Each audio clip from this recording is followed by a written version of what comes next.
Hey guys, welcome back. So now we're jumping back into our talks on Thor with part 1 of the legacy of Thanos. And with what's going on here, we're getting a bit closer to learning more about the Black Infinity Stone that Thor had recently discovered in Thanos' Death Notes. So if you're new to the channel, be sure to subscribe to catch the spills every week. And don't forget to hit that bell up top so we can squat up in the comments for the first hour. Alright, so for this one, we're picking up from what we'd seen in Thanos' Death Notes, where at the time Thor had discovered numerous memoirs that were recorded by both Lars and Thanos about the life of Thanos, as well as many of his secrets. But like we'd seen, Thor knew that somebody else beat him there, and with doing so, they had taken information about the Black Infinity Stone, of which, according to these memoirs about Thanos, the Black Infinity Stone has some kind of connection to Bor Burison, Thor's grandfather. So like we'd seen, not only does Thor have to figure out what that connection is, but also with Mistress Death telling Thor that Corvus Glaive went through these memoirs before him. This just lets Thor know that Corvus Glaive is many steps ahead. But then it's from here where we find some of what Corvus Glaive has been up to, because for him, after going through the memoirs of Thanos, he had then made his way to Little Asgard, Broxton, Oklahoma, and he had ended up kidnapping Lausa, which is something that we find that Thor has discovered when he gets back to Asgard. But before we go further, I want to take a minute and talk about who Lausa is, because I don't think we talked about her on the channel before. But long story short, Lausa is the daughter of 3 parents, Odin, Freya, and Surtur.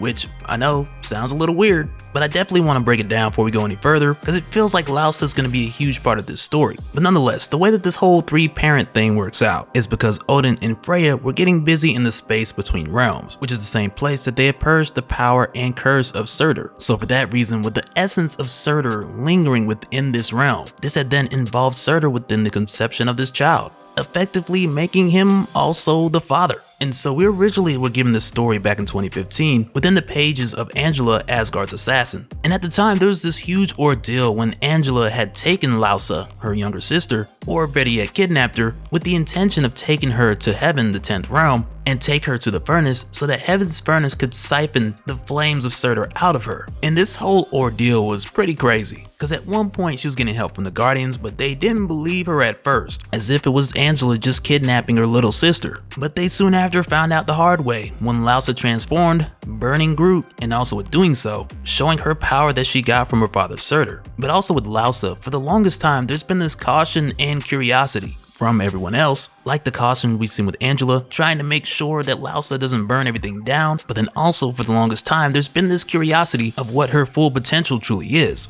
But at this time we come to find that Corvus Glaive has taken Lausa, with him also telling her that he's taking her to see her mother. But at this time we find that he's moving quickly through the realms because he knows the eyes of Asgard are watching. And the last thing we see is the both of them make their way to Niflheim just before the two of them disappear.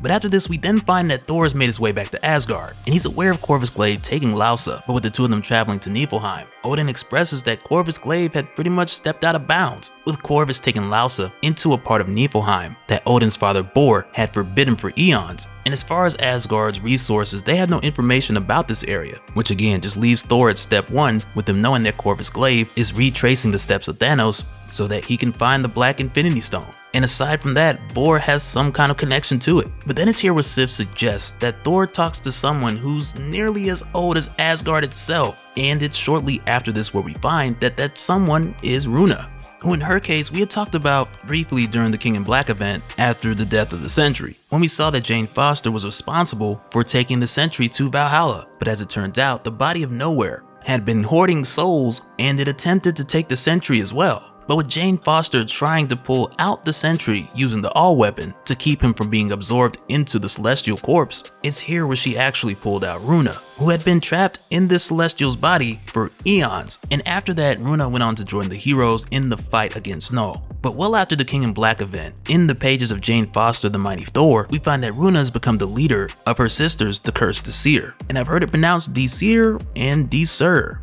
and I'm not really sure which one's right, but I'm sure the comments will clear it up. But for the most part, the reason why Thor is going to Runa is because she's one of the original 9 Valkyries. So if there's anyone around who knew Bor firsthand and can give Thor a bit more information, then it's her. But when Thor gets there, he runs into a bit of a situation, with Runa's sisters being a bit too protective, so one of the ravens swooped down to the bar to get Runa, and after that, she ran to the roof, straight past the top floor, opened up a door and there, guess what she saw?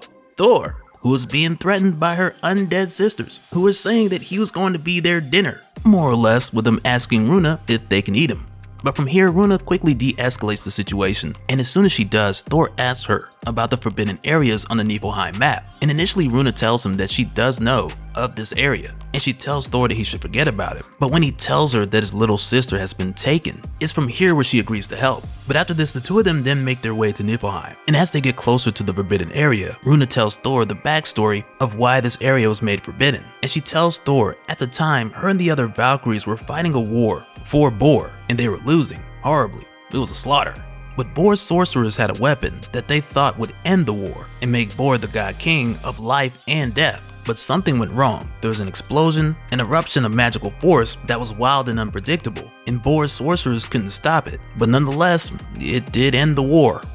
But as it turns out, Bor's sorcerers, they had ended up just containing the area and just hiding it with enchantments and spells in order to make it an unappealing journey. But as Thor and Runa move closer, she also lets Thor know that anyone who stays too long, they begin to get contaminated. And at a moment's notice, we soon find that the way in is beneath the frozen lake, to where from here they then had to swim away from the light and deeper into the darkness. And with them swimming deeper into that darkness, they then resurface at the point where Runa had described that the battle had taken place. And for Runa, this is as far as she's ever gone, and everything else that she knows is from her sisters who had ventured further to where then only few of them came back. And it's kind of crazy when she describes what either happened to those sisters who attempted to search even further or had just stayed here too long, with one of them coming back confused and foolish, and when the other returned, her shadow disappeared, to where then eventually light started traveling through her and she just faded away, which is pretty crazy to hear. But then from here, Thor finds some footsteps heading into a cave, but as the two of them make their way in, Thor warns Runa that he sees something moving in the shadows. But then quickly, Runa lets Thor know that these are the shadows that are moving. And before you know it, both Thor and Runa are attacked by shadows that have taken on their own figure amongst a number of others. And it comes to the point where they're nearly overtaken in darkness, until Thor creates light with Mjolnir that pushes all the shadows back, allowing them to continue on their way.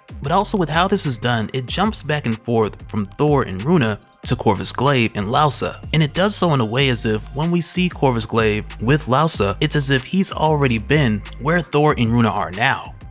And when we go over to them, we find Corvus Glaive healing, because for him, this journey's been rough. But also we have Lausa looking in a mirror and seeing what possibly is her future, but for the most part, for her, she just thinks this whole thing is a game, or that everything that she's seeing is much like the pictures in her book back home. Because often she would look at those books and just make up in her imagination the story that goes between the pictures. But just after this, we then see Corvus Glaive look at his reflection, and when he does, he sees himself wearing that mysterious black gauntlet that we had seen in Thanos' Death Notes, as well as earlier in issue 6 when we had seen this same gauntlet being worn by Thanos in Thor's vision of his own death, which now is sounding even more interesting with everything that Runa has explained about this forbidden area and Bor. But I'm not gonna jump the gun quite yet. I'm gonna leave that to the comment section. But for Corvus Glaive, with him seeing his reflection wearing this gauntlet, he sees himself as a god, and he doesn't doubt for a moment that this has to be his future.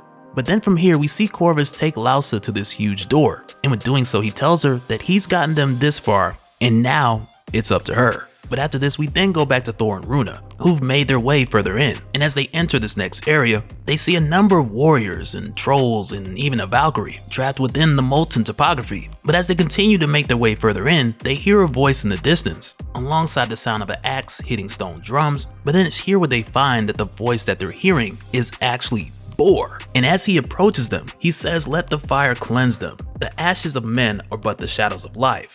Burn it all." And I gotta admit, with Bor saying that, it sounds a lot like something Lausa would say. So right there, aside from Bor even being here, that has me really curious about where this is heading, and how much Bor really knows about the Black Infinity Stone.